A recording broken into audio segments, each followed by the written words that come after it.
అందరికీ నమస్కారం. తెలుసు కదండి, ఇంటి వారసుల కోసం ఆడపిల్లలు చంపాలని చూస్తున్నారు. మనం ఈరోజు మాక్టూర్లో చూడవచ్చు. ఒక ఆడపిల్ల పుట్టిందని నడి రోడ్డు మీద పేపర్ పైన చూసి వదిలేయడం జరిగింది. మాక్టూర్ సర్కిల్లో ఎర్లీ మార్నింగ్ ఆదివారం పొద్దున జరిగింది.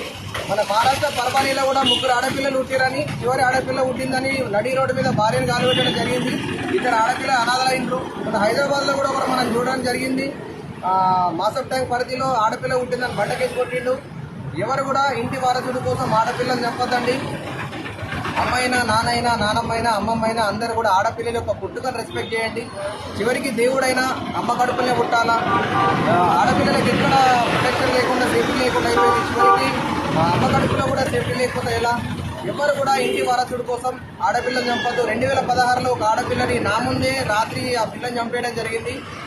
ఆడపిల్ల పుట్టింది, వారసుడు పుట్టలేడని రాత్రి చంపేసి ఒక భార్యని ఇంట్లో పెట్టడం జరిగింది. వాడికి ఇప్పటివరకు కూడా శిక్ష పడలేదు 2016లో. ఇప్పుడు 8 years నుంచి నేను పోరాడుతున్నా.